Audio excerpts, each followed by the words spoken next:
Laisatil ibrah fi an ta'lam anna hunaka musibah, walakinal ibrah an taktashif hikmatul musibah.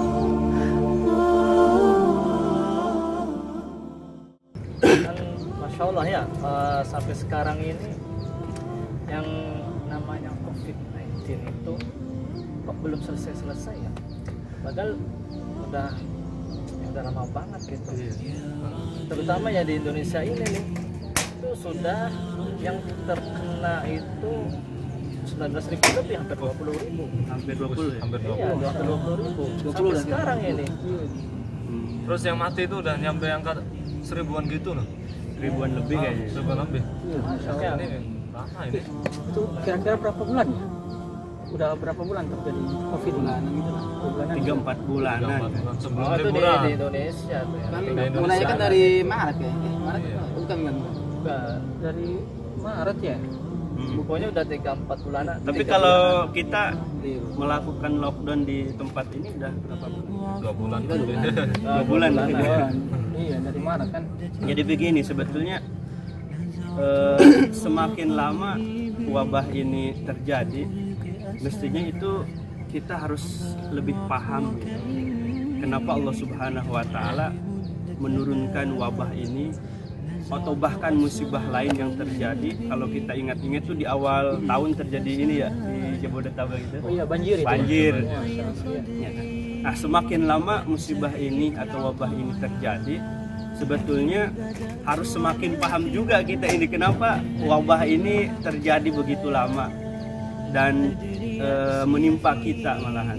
Nah, sebetulnya al-ibrah disebutkan di dalam suatu kalimat, laisatil ibrah fi an ta'lam anna hunaka musibah, walakinal ibrah an taktashif hikmatul musibah. Nah, itu dia. Ya kan? Jadi kalau sekiranya kita mengetahui keberadaan musibah itu sangat mudah sekali kan. Ada musibah banjir, tsunami, gempa bumi, sekarang wabah virus corona, itu sangat mudah sekali mengetahui keberadaannya. Tetapi yang sulit itu adalah apa sebetulnya tujuan Allah Subhanahu wa Ta'ala menurunkan musibah itu. Hikmah di balik itu semua itu apa?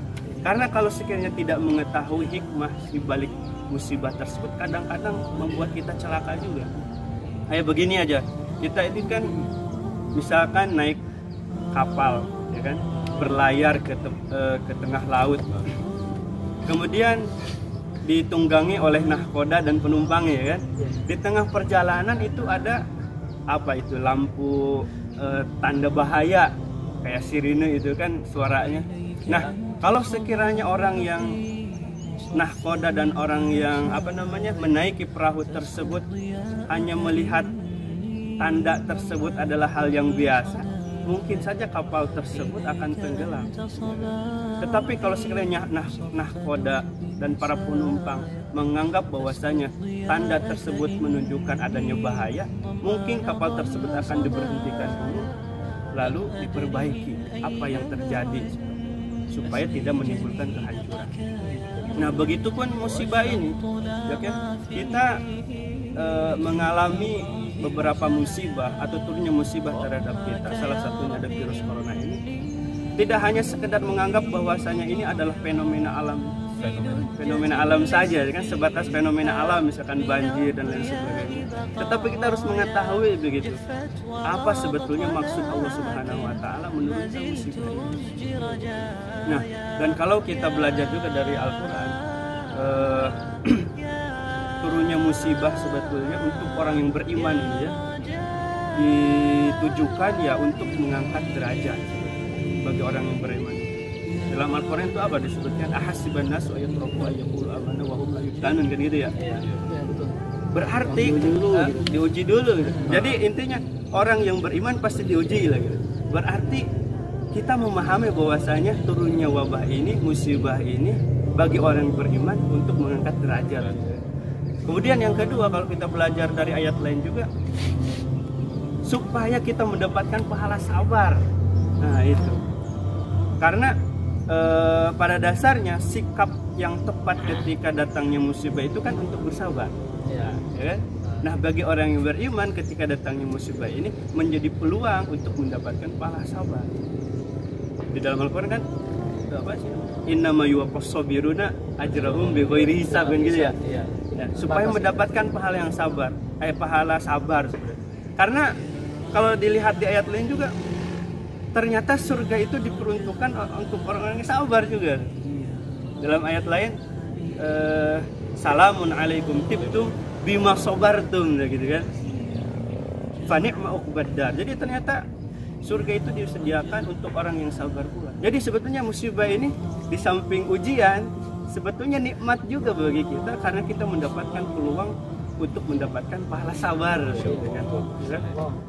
Dan kalau dikaji juga ayat yang lain bahwasanya turunnya musibah, turunnya wabah ini yang menyebar di seluruh dunia itu supaya kita mengakui kesalahan kita. Ya, berarti bagi orang yang beriman tetapi dia maksiat, maka musibah yang turun itu tujuannya mungkin ya untuk kita mengakui kesalahan kita. Karena musibah ini terjadi ya seperti yang disampaikan tadi, tidak hanya sekedar fenomena alam, tetapi karena perbuatan tangan-tangan manusia itu. Di dalam Al-Quran itu apa sih? Zuharul fasadu fil barri wal bahri bima kasabat aydin nas, karena tangan-tangan manusia. Kemudian apa tuh? Dalam ayatnya ma yaf'alullahu bi'adabikum ma yaf'alullahu bi'adabikum in syakartum wa amantum kan gitu kan. Ya, kalau bersyukur dan beriman musibah ini tidak datang. Nah, berarti kita pahami adanya musibah, adanya wabah ini karena kita tidak beriman, karena tidak bersyukur. Atau karena kita berbuat maksiat lah gitu kan, sehingga turun azab ini, turun musibahnya, turun ujian ini. Nah, berarti yang ketiga kenapa musibah ini datang tujuannya adalah supaya kita mengakui kesalahan-kesalahan kita. Kemudian yang terakhir sebetulnya bagi orang yang beriman, dan kebetulan orang beriman itu berbuat maksiat, sebetulnya ini adalah takfirud dunub, untuk menghapus dosa-dosa sebetulnya. Karena di dalam hadis disebutkan ketika Allah Subhanahu wa taala menginginkan kebaikan terhadap hambanya, ajjalalahul uqubah. Jadi akibatnya itu, akibat dari atau balasan dari perbuatan maksiatnya itu dipercepat begitu loh. Di dunia udah dihukum di dunia saja. Karena apa? Kalau dihukum di akhirat hukumannya apa? Bakal berat begitu kan. Jadi mending di dunia saja dah gitu kan. Dibalasnya seperti itu, ajjalalahul uqubah. Jadi sebetulnya ini bentuk kasih sayang Allah juga kepada kita orang yang beriman, walaupun dia berbuat maksiat, supaya mengakui kesalahannya dan supaya dosa-dosanya diampuni segera di dunia seperti itu.